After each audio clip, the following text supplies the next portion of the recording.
Serafina's POV. Salamat po talaga sa pagbabantay manang Carmelita sa anak ko. Sinsero kong tabi sa matandang maid sa manson. Siya raw kasi ang pinagbantay kay Wade sa bahay, pati at may driver na rin ang anak ko na maghahatid sa school sa kanya. Malayo na kasi kami sa school niya habang ang trabaho ko malayo na rin. Trabaho ko to, iha, at sanay na ako rito. Anito habang nakangiti sa akin. Ngumiti rin ako dito dahil alala ko sa kanya si Tita Vilma. Siguro kung di yun nangyari kay Wade, wala kami ngayon dito sa manson. Oh, kumukulo na. Anito. Napatingin ako sa pinakuloan kong spaghetti at sakto, umingi ang alarm kung kailan to maluluto. Nagluluto na kasi ako ngayon sa spaghetti at ang maha nasa ref na. It is already 10:05 p.m. at natutulog ng anak ko pagpunta ko sa kwarto nito. Ako na maghihiwa sa onion at hotdogs, miss ha? Usal naman ng isang matanda pa sa akin na may den. May maamoy itong mukha at hindi bagay sa kanyang maging maid. Salamat. Sige. Mahina akong sabi dito at nagbaw to na kinaiilang ko talaga. Narinig ko pa ang mahinang pagtawa ni Manang Carmelita. Masanay ka na sa amin, iha. Ngayon lang kasi nagdala sa senyorito Vile ng babae sa pamamahay niya at may bata pa na kamukhang kamukha nito. Malaki ang respeto namin sa magiging asawa niya at alam namin na ikaw yon. Anito. Natigil ang pagbuhos ko ng dahan-dahan sa mainit na tubig sa lababo dahil sa sinabi ni Manang Carmelita. Asawa? Nino? Ni Vile?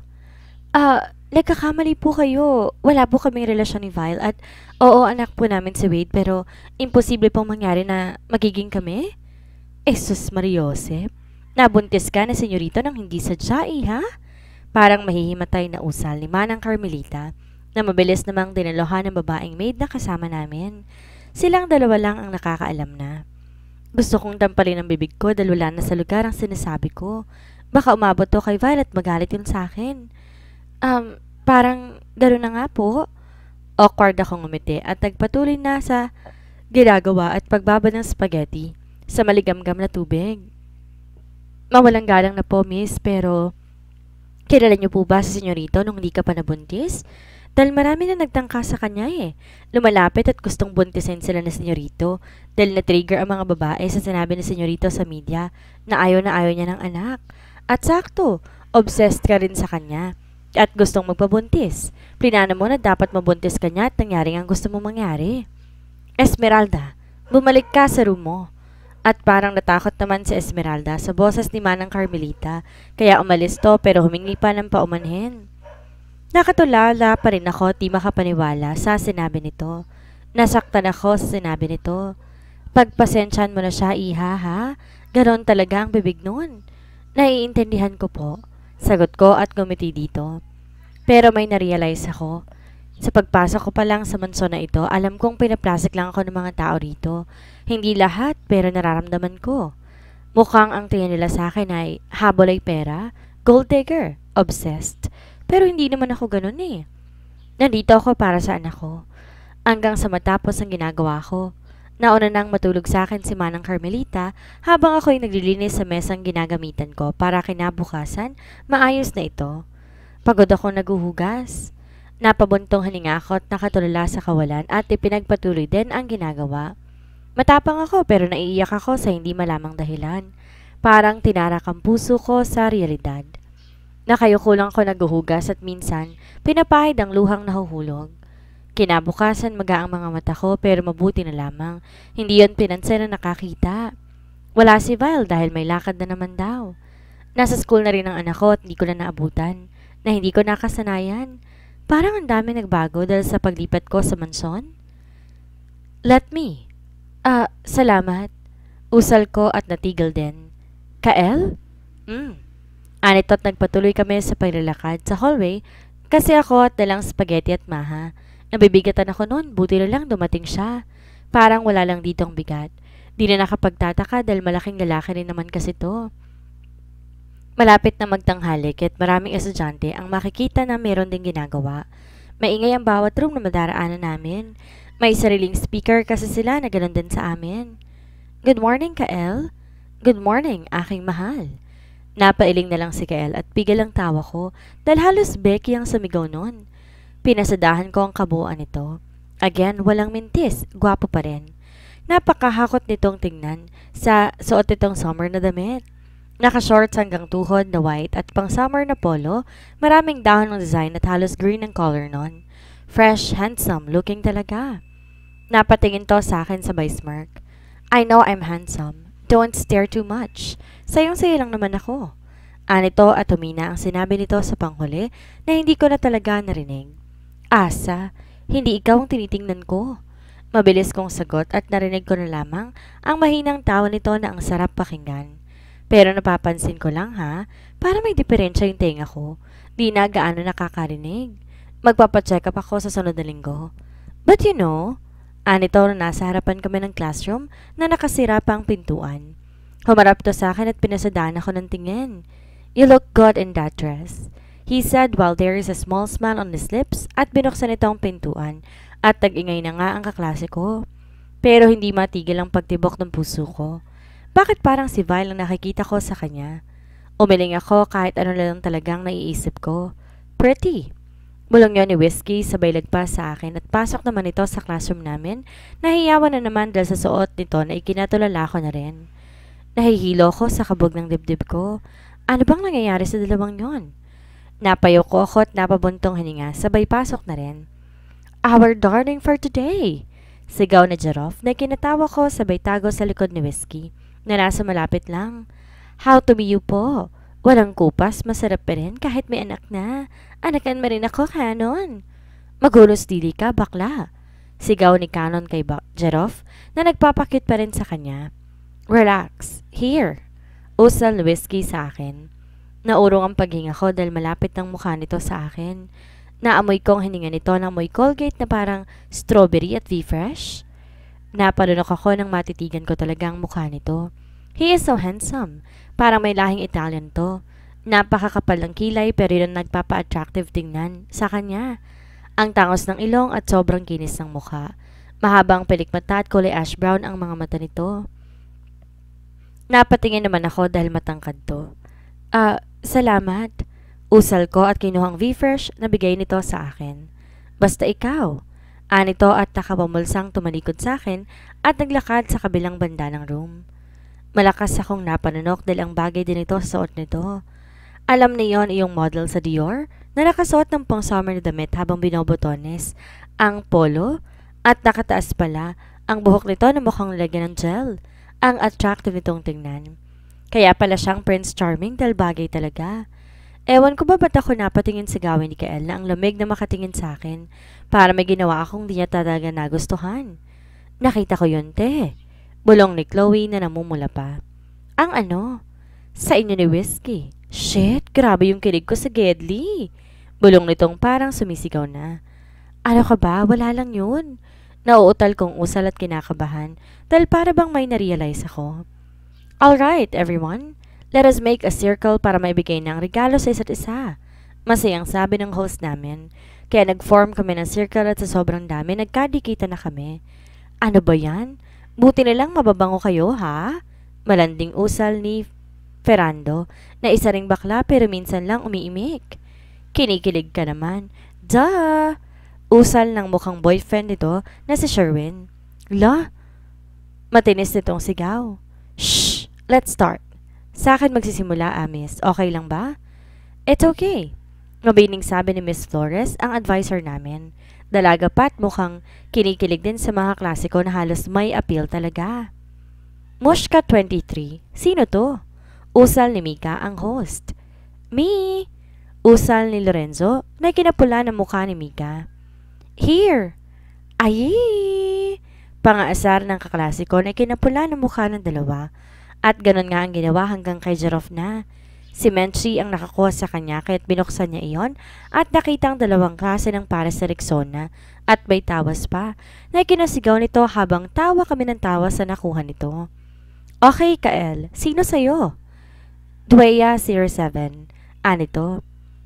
Tinaas ko ang kamay ko dahil yun ang nickname ko ang sinulat ko sa papel. Nirambol ko lang yung name ng anak ko na si Dwade at ang favorite number ko na 7. As what I thought. Anito sabay lapit sa akin at bigay na kinuha ko rin. Bumalik na to kung saan to nakapwesto. Napatingin ako kay Chloe nang may nakita ako na lungkot sa mga mata nito. Napatingin to sa akin pero ngumiti lang to at kinitian ko rin. Ayoko mag-isip to ng kung ano. Ikaw na te. Si ano, wine 14? Usal ko. Mine.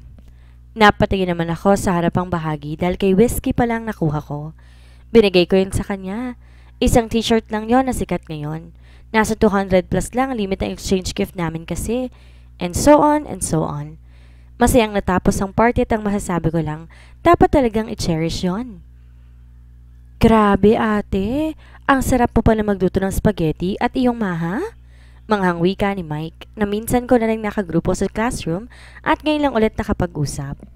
Nasa waiting shed ulit kami para umuwi na. Marami kami rito naghahantay ng bus. Maraming salamat, Mike. Masaya kong usal dahil nakakagaan talaga ng pakiramdam na nasarapan sila sa luto ko kahit simple lamang yon. Alam mo ate, hanga talaga ako sa'yo. Wika naman ni Grace na lumapit pa para makachismis. Bakit? Ano yan? Ano yan? Pasali. Hirit ni Asha habang inakbayan pa ang nananahimik na si Mary Rose sa gilid. Kasi naman ang dami nagkakagusto sa'yo, tapos ikaw parang wala lang. Siguro sanay ka na, no? Usal ni Mikey na kinalukot na nanoo ko. Ano nagkagusto? Sa akin? Ha? Asa? Hindi naman ako kagandahan. Ha? Wala naman eh. Sus? Ang humble ni Ateng. Kinikilig na usal ni Sheena May. Hala, nandito na yung bus. Bye-bye ate, see you next year. Sigaw ni Sarah Jane. Bye, ingat kayo. Sagot ko sa kanila. Nang makasakay ang mga ito'y naramdaman ko, may nakatayo na sa likuran ko. Napalingon ako at naparunok nang makita si Whiskey at Kael. Naka-headset si Whiskey habang nakapamulsa at nakatingin sa gilid habang si Kael busy naman sa cellphone nito. Mabilis ako napalingon sa harapan dahil bigla akong kinabahan sa presensya ng dalawa. Ang tatangkad ng mga ito at kakaiba ang bango nila pero sabay na nangingibabaw. Habang nasa gitna ko nilang dalawa, sadyang nasa likuran ko silang dalawa. Huwag kang mag-isip ng kung ano, Serafina. Baka naghihintay din sila ng bus. Yakap ko ang Tupperware na dala ko kanina sa dalawa kong kamay. Umingi ang cellphone ko at tumatawag ang anak ko, kaya mabilis ko yung sinagot. Video call pala. Hi, Mommy! Masayang bungad sa akin ng anak ko. Napangiti ako. Hello, baby? Lambing ko sa anak ko at narinig ko pa ang sabay na pagtikim ng dalawang lalaki sa likuran ko. Napalingon ako sa kanila. Baka na paano mga to? Okay lang ba kayo? May pag-aalala sa boses ko. Yeah. Sabay nilang sagot. Kinuha kong wireless headset ko sa bag at kinonect yun sa cellphone. Are you cheating on me, wife? Malamig at baritonong usal ng pamilyar na boses. Naparunok ako di makapaniwala sa narinig at sa taong nasa kabilang linya. Ha? Nasaan si Wade? Usal ko. Pero nakita ko lang ang pagtiim ng panga nito habang nakatingin sa likurang bahagi ko. Bigla akong kinabahan sa reaksyon nito, kaya mabilis kong pinutol ang tawag at napatingin sa likuran ko na seryoso lang nakatingin sa akin ang dalawa. Sige, mauna na ako ha, mag-iingat kayong dalawa. See you next year. Wika ko at tumalikod na sa kanila. Sakto at may bus na sa lugar ko saan ako uuwi. Hindi ko alam ba't kinakabahan ako sa reaksyon ni Vile, pero parang naaaliw ako dahil para itong bata na nagsiselos. What? Siya? Magsiselos? Asa, Serafina? Gumising ka nga? Habang nakaupo sa upuan ng bus, nag-vibrate ang cellphone ko. Binuksan ko yon at gano'n na lang ang pangamba ko dahil sa nabasa kong text galing kay Vile. You have the guts to cut my call. You need the punishment? Napalakas ang buntong hininga ko. Ano ba tong pinasok ko? Anong punishment naman yun? Sana makayanan ko. Teka, bakit niya ako parurusahan kung wala naman akong ginawang kasalanan? Ano bang kasalanan ko? Third person's POV. Sa mansyon ng Ambani family, hindi matigil ang away ng mommy ni Jewel at ang stepdad nito na si Mr. Ambani dahil sa maraming dahilan. Katulad na lang nung malaman ng asawa ng mommy niya ang ginagawa nito sa kasino. At minsan may nalik pa ng mga kasama to ibang lalaki na mas lalong hindi kinatuwa ng daddy Ambani niya. At isa pa ron, hindi siya pinapansin nito dahil lang sa sinabi niyang dahilan kung bakit lumaya si Serafina. Kasalanan ba niya na utu-utu ito? Hindi siya makapaniwala na nalaman nitong sekreto nilang mag-ina na ikinagalit niya ng husto kay Serafina. Wala siyang karapatan. Siya nang magmamana sa ari-arian nila pero nang dahil sa pagsulpot ulit ng babaeng yon, masisira ang plano nilang mag-ina. Ano ba, Ashton? Wala lang yun. At di na ako magsusugal pa, pangako. Ines pero may lambing na wika ng mommy ni Jewel na kinatingin niya sa daddy niya na kumalma naman. Napangiti siya dahil ang bilis talagang lokohin ng daddy niya. Hindi siya makapapayag na makuha ni Serafina ang sa kanya na. Kung kinakailangan mawala to sa landas niya, gagawin niya. At nagulat siyang kilala pala nitong laki na gugustuhan niya, si Vile Montgomery. Minsan niya lang nakasama si Vile sa board meeting sa nasabing pagpupulong sa isang kumpanya at nakuha nitong atensyon niya.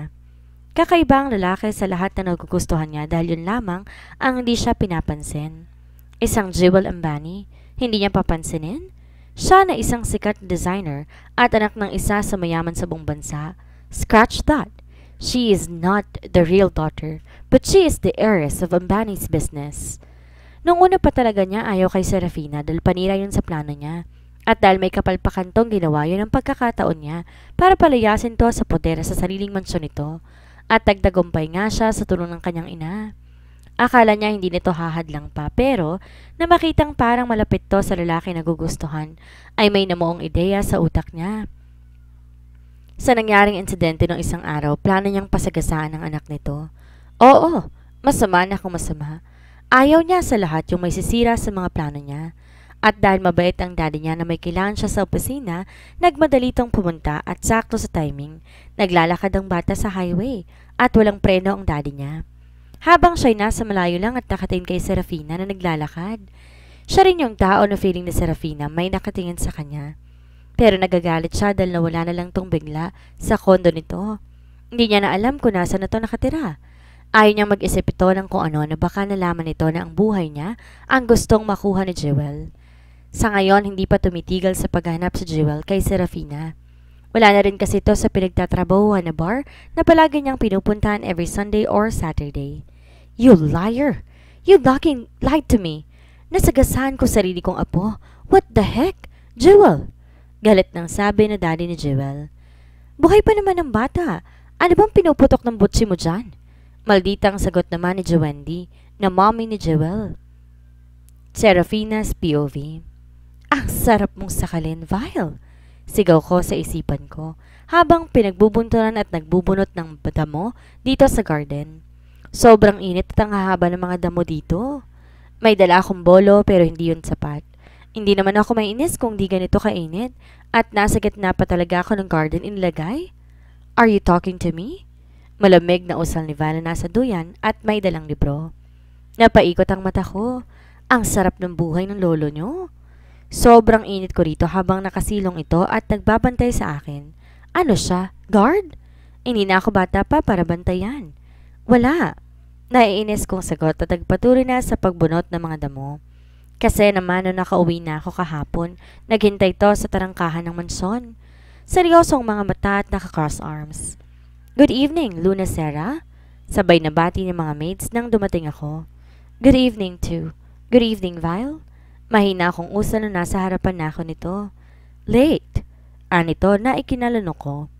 Napatagal kasi ang boss saka maayos naman ako nakarating. Next time just text me. Barito nung wika nito na ikinalunok ko. Paano? Wala naman ako number mo. Wala ko number mo. Bigla, nagring ang cellphone ko at nakita ko may unknown number doon. Napatingin ako sa kanya na may hawak na cellphone, pinakita sa akin sa kanya yon. Rest for now. Tomorrow just be ready for your punishment. Umayos to ng tayo at lumapit sa akin na ikinaatras ko. Pero mabilis niyang nahilang bewang ko na ikinalunok ko ng malakas at napayakap ako sa Tupperware na hawak ko. Buti nilang may dalawa akong Tupperware, kung hindi bakit sobrang dikit ko na sa kanya. Naamoy ko na naman ang manly scent nito. Napapikit ako at napayo ko dahil lumapit ang mukha nito sa mukha ko. I don't like it. Anito na hindi ko maintindihan. Ang ano, Vile? Sobrang lapit mo? Nauutal kong wika at nanginginig na rin ang tuhod ko. I don't want to share what's mine, he said dangerously and possessively. Huh? All of you are mine. If I want to torture you, I'll do it. After all, your life is in my hands right now. Dead or alive, I am the master of it. He said coldly that made me shiver. Natatakot ako sa sinabi niya. Bakit parang seryoso talaga siya? Ano ba talaga ang kasalanan ko? Besides sa kanina na hindi ko rin maintindihan ko anong nagawa ko. I don't want any man beside you except me. Bulong nito na hindi ko parinig dahil lumayo na to't nakahinga ko ng maluwag. Wag na wag talaga siyang lalapit sa akin dahil wala akong sakit sa puso pero ang pagkabog ng mabilis nito ang dahilan ng pagkamatay ko ng dahil sa kanya. Wag naman sana. Rest now. Anito't parang wala lang na naglakad paalis sa harapan ko. Nakita ko pa ang sunod ng 5 butler nito sa kanya habang papasok ng elevator. Napaiwas ako ng tingin na makasakay ito. Nakatutok lang ang mata nito sa akin. May sinabi ba akong tumigil ka? Pasensya na po, senyorito. Sagot ko at napabuntong hininga. Napatingin ako rito at lalaking lalaki to kumakaupo habang may librong dala. Napangiwi na lang ako na maramdamang parang may pumapasok sa kasulok-sulukan ng katawan ko. Ang init. Mommy! Napatingin ako sa anak ko na parang naiiyak na. What happened, baby? Nag-aalala kong tanong. Napatingin ako kay Vile para humingi ng permission na lapitan ng anak ko. Tumangulang to at nagpatuloy sa pagbabasa ng librong dala nito. Mommy, I don't want you to stay outside, mainit. Usal ng anak ko at niyakap ako. Mabaho si mommy, baby. No, I want to hug you, mommy. It's been 3 days I did not receive your I love you. Anitong parang nagtatampo. Natawa ako dahil nabilang pa talaga nito ha. Alright, Done talking? Come here. Dinig kong usal ni Vile na parang ang moody talaga ngayon. Napaikot ako ng mga mata.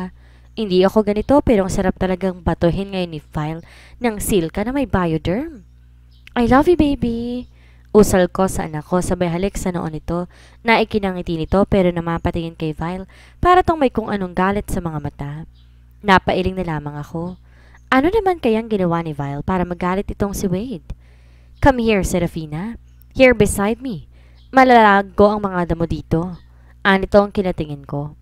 Lumapit ako kung nasan to at nagdadalawang isip man. Umupo ako malapit sa kanya at tama nga siya.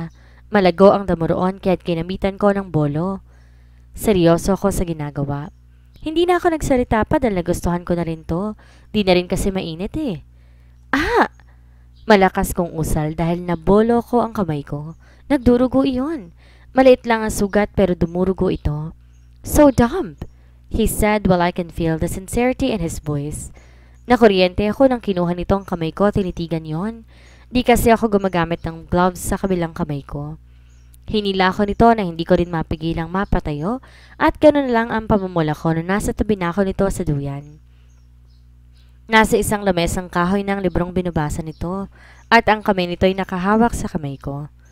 Seryoso ang mga mata nito sa kung anong ginagawa. Nakita ko pa na may kinuha tong kung ano sa bulsa nito at isang band-aid. Wow! Boy Scout lang? Ganon? Nilagay niya yon sa hintuturo ko na hindi naman ko nasadyang nabolo. Paikot niyang nilagay iyon at nang matapos, tumingin to sa mata ko na kinakabog ng puso ko. Di ako nagbawi ng tingin. Parang may nagtulak sa akin na wag umiwas at titigan lang ang napakagandang mga mata nito. Be careful! Paos nitong wika. Parang may nagliparang ko ano sa tiyan ko. Parang lumalalim pang pagtingin nito sa akin. I am shocked when I feel his breath blowing my finger kung saan ang sugat. So warm na parang dumadaloy sa buong katawan ko. Namumula ako sa ginagawa niya. Why so green today, Vile? Minsan ang red nito pero kakaiba talaga pag green flag ito. How can I stop my feelings when you are like this? How can I follow you if you don't fall when you make me numb about you? I'm sorry for giving you a hard work today. You can stop now, he said calmly and peacefully and there. Tumigil ang paghinga ko ng halikan at malambot itong labi ang hintuturo ko kung nasa ng band-aid. What are you doing? Hindi pa pala ako nakapaghugas ng kamay. Gulat kong usal dahil sa ginawa nito. Nakakalito siya. Magagalit pero magsasorry din? Whatever. Walang gana nitong sabi at kinuha ang bolo ko na nasa lupa. Napatingin ako sa kanya dahil parang mahihimatay na talaga ako sa kilig. Here! Anito't walang pagdadalawang isip na kinuha ko naman iyon. Para ko nabibingi sa tibok ng puso ko. Bolo ka ulit. I am just here watching you. Anito't nakita ko pa ang pag-smirk nito, sabay kuha ng libro at parang wala lang na bumalik sa pagbabasa. I can't believe you. Namamanghang usal ko. Binabawi ko ng sinabi ko na mabait to. Nakakainis ka, Vile. Akala ko pa naman naging mabait na to sa akin, hindi pala. He tricked me. Move, wife. The grass don't move. Anito sabay wink sa akin ay kinangang ako. Unbelievable. Ikaw kayang bunutin ko sa kinaupuan mo. Anong wife? Mukha mo. Narinig ko pang pagtikim nito at ang pamumula ng leeg na para nagpipigil ng tawa. Pero seryoso lang to kung makatingin sa akin. Luna Sera, may tumatawag sa phone mo. Usal ng Butler 4. Napatigil ako sa ginagawa ko. Sino? Kael ang nakasulat? Sige, akin na. Bibigay na sana ni Butler 4 ang phone, pero may kumuha nun at biglang inihulog sa lupa. Saktong mabato sa kinatatayuan namin. Nakita ko kung paano nagkapira-piraso ang Vivo Y11 ko. Biglang namuo ang inis at galit ko kay Vile. Oo, si Vile ang magawa nun. Isip bata. Anong karapatan niya? Namumuro na talaga siya sa akin. Napatingin ako rito pero sobrang lamig ng tingin nito sa akin. Be angry. Be mad. Be furious. But after that, you're mine. Anito't tinapakan pa na malakas ang phone ko na wala na talagang buhay. Naiiyak ako sa inis para sa lalaking yon. Pero bakit ganun? Naiinis ako pero nanginginig sa hindi ko maintindihan dahil may sarap akong naramdaman. Parang sa sinasabi nito, binigyan niya ako ng pag-asa sa kanya. May pag-asa pa kaming dalawa. Serafina, ayan ka na naman eh. Tumahimik ka na. Tumigil ka.